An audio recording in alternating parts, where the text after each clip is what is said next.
Hello friends, welcome again in PR play. मैं हूं प्रतीक और आज के इस सेशन में हम बात करने जा रहे हैं ब्रेक फ्लूइड कितना ज़्यादा इम्पॉर्टेंट है आपकी कार के लिए। और इस वीडियो की एक मेन वजह भी है बनाने की। इससे पहले मैंने एक वीडियो बनाया था जिसमें आपको बताया था कि कार बोनेट के अंदर क्या क्या पार्ट हैं और उस पार्ट कौन सा पार्ट क्या काम करता है और कौन सा पार्ट कहाँ पे लगा होता है। और उसमें मैंने ब्रेक फ्लूइड के बारे में एक छोटी सी इन्फॉर्मेशन दी थी कि ये ब्रेक फ्लूइड यहाँ पे लुब्रिकेट करता है आपके ब्रेक सिस्टम को। तो उसमें कई लोगों ने उस वीडियो को अप्रिशिएट किया क्योंकि उनने समझा उस चीज़ को। और जिन जो नहीं समझ पाए उसमें से एक भाई साहब थे जिनने कमेंट किया कि नहीं, आपने गलत बताया, ये चीज़ ब्रेक फ्लूइड का काम ये नहीं है। तो मेरा ब्रेक फ्लूइड का काम बताने का वो टॉपिक ही नहीं था, तो मैं उसमें ब्रेक फ्लूइड क्यों जोड़ूंगा। उनने बोला कि ये ब्रेक फ्लूइड आपने इसका सिस्टम नहीं बताया कि इस सिस्टम से काम करता है ब्रेक फ्लूइड।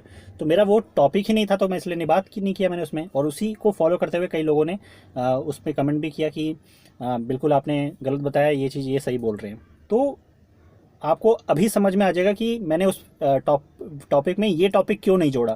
क्योंकि अगर मैं जोड़ता तो वो असल में वो वीडियो वैसे भी 8 से 9 मिनट का था, उसको मैंने काट के 6 मिनट के किया ताकि कम से कम समय में आपको पूरी जानकारी मैं उसमें दे सकूँ कि बोनेट के अंदर क्या क्या पार्ट है। अब मैं उसमें ये टॉपिक जोड़ता तो ये वीडियो 7 से 8 मिनट का ये भी होता, तो आप खुद ही समझ सकते थे कितना लंबा वीडियो हो जाता। तो इस वीडियो में हम बात करेंगे ब्रेक फ्लूइड के बारे में। तो चलिए जानते हैं इसके।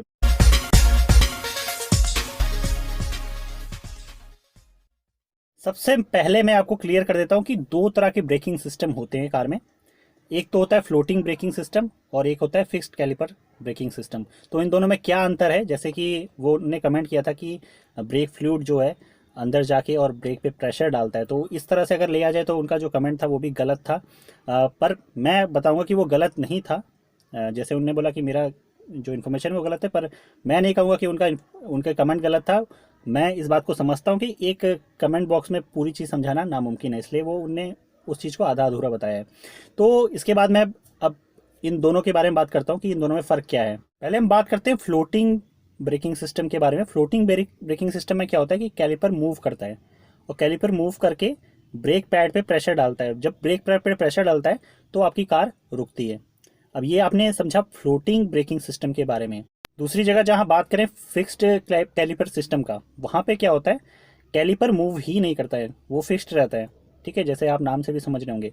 और यहाँ काम करता है ब्रेक फ्लूइड। जी, ब्रेक फ्लूइड आके दो पिस्टन में प्रेशर डालता है और प्रेशर डालने के बाद आपकी कार को वो रोकता है। ये उससे ज़्यादा बेहतर ये ब्रेकिंग सिस्टम होता है। तो उसमें क्या होता है कि जब ब्रेक फ्लूइड आके पिस्टन में फिल होते हैं तो उसके बाद वो रोटर पे, आपके रोटर पे प्रेशर डालते हैं। जब रोटर पे प्रेशर डालते हैं तो वो फ्रिक्शन से, सेम प्रोसेस होता है, सेम प्रोसेस के दौरान जो फ्रिक्शन से आपकी कार के ब्रेक अप्लाई होते हैं और वो रुक जाती है आपकी कार। तो ये इस तरह से बेहतर होता है। अब हम आपको इसके पूरे सिस्टम को दिखाते हैं कि किस तरह से ये वर्क करता है। ये जो है, ये आपको जैसे मैंने कल बताया था कि ये ब्रेक फ्लूइड टैंक है। और आपको जैसे पता है कि लिक्विड जो होता है वो अनकम्प्रेसिबल होता है। तो यानी कि मतलब उसको एक पिस्टन में अगर फिल किया जाए तो वो दूसरे पिस्टन में अपने आप मूव करने लगेगा। तो इसी प्रिंसिपल का हम इस्तेमाल करके और इससे फ़ायदा पाते हैं। अब मैं एक एक करके आपको पार्ट्स के हिसाब से समझाता हूँ। ब्रेक फ्लूइड जो होता है आपके मास्टर सिलेंडर से पुश होके लाइन्स के थ्रू जाके कैलिपर में प्रेशर डालते हैं। तो कैलिपर जो है ब्रेक प्रेशर पे प्रेशर डालते हैं और गाड़ी को रोकते हैं। तो ये बहुत इंपॉर्टेंट पार्ट है। और उसके बाद ब्रेक फ्लूइड भी काफ़ी तरह के होते हैं, .2, .3, .4। एक ग्लाइकोड ऑयल से बनता है, एक सिलिकॉन ऑयल से बनता है।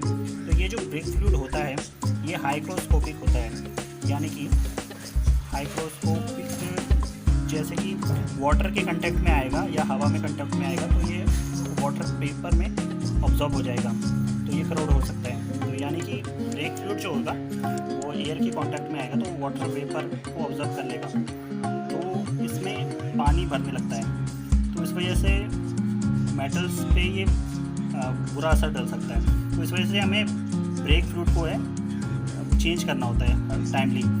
तो इसीलिए आप जानते होंगे, जैसे कि आप सर्विस में जा रहे हो अपनी कार को, तो ब्रेक फ्लूइड इसीलिए ज़रूरी होता है इसको टाइमली चेंज कराना। तो इस टाइम पे मैंने आपको जब दिखाया वो था मास्टर सिलेंडर। और इसके बाद हम आगे की बात करें तो मास्टर सिलेंडर के बाद कई सारे पार्ट्स होते हैं जो इसमें काम देते हैं। अब हम एक वीडियो के ज़रिए जानेंगे कि इसमें और क्या क्या पार्ट्स होते हैं। आपको मैं बता दूं कि सिर्फ ब्रेकिंग सिस्टम में जो ब्रेक होती है उनमें ही सिर्फ 40 पार्ट होते हैं ब्रेक में। तो हम अच्छी तरीके से इसे जानते हैं और कि किस तरह से ये प्रोसेस करता है। देखिए, जब भी आप ब्रेक अप्लाई करते हैं तो फ्यूल जो होता है ब्रेक फ्लूइड वो मास्टर सिलेंडर से, जिस तरह से इस तरह से आप फिल कर देते हैं अपने मास्टर सिलेंडर में ब्रेक फ्लूइड, तो ब्रेक फ्लूइड मास्टर सिलेंडर से कैलिपर के पास जाता है लाइन के थ्रू। उसके बाद कैलिपर का काम शुरू हो जाता है। कैलिपर फिर ब्रेक पैड्स को वो प्रेस करता है, इस तरह से प्रेस करता है और आपका ब्रेकिंग सिस्टम इस तरह से ये काम करता है और इस तरह से फिल होता रहता है आपका जो ब्रेक फ्लूइड है इस तरह से। तो उसके बाद जो ब्रेक पैड होता है वो रोटर्स के साथ मिलकर फ्रिक्शन पैदा करता है, जिससे काइनेटिक एनर्जी पैदा होती है। तो उसके बाद जो काइनेटिक एनर्जी है वो हीट एनर्जी में बदलती है और आपकी कार इस तरह से वो रुक जाती है। कार ब्रेकिंग सिस्टम में कई ऐसे पार्ट्स होते हैं जिन्हें हमें समय के साथ चेंज करने होता है क्योंकि वो ख़राब होने लगते हैं। जिसमें से पहला जो पार्ट है वो ब्रेक पैड है। ब्रेक पैड भी समय के साथ ख़राब होता है जब वो इसमें काफ़ी घर्षण होने लगता है। तो फिर दूसरा है रोटर। रोटर को भी हमें टाइम के साथ चेंज करना होता है, पर इनकी लाइफ ज़्यादा इसलिए होती है क्योंकि ये मेटल के बने होते हैं। तो आज आपने जाना ब्रेक फ्लूइड कितना ज़्यादा इंपॉर्टेंट रोल अदा करता है और कितना ज़्यादा ज़रूरी है इसको टाइमली चेंज करवाना। तो आज की इस वीडियो को लाइक करना ना भूलें, शेयर करना ना भूलें, हमारे चैनल को सब्सक्राइब करके रखें ताकि आप जुड़े रहें हमारे साथ। अगले टॉपिक के साथ फिर मिलते हैं, तब तक के लिए गुड बाय।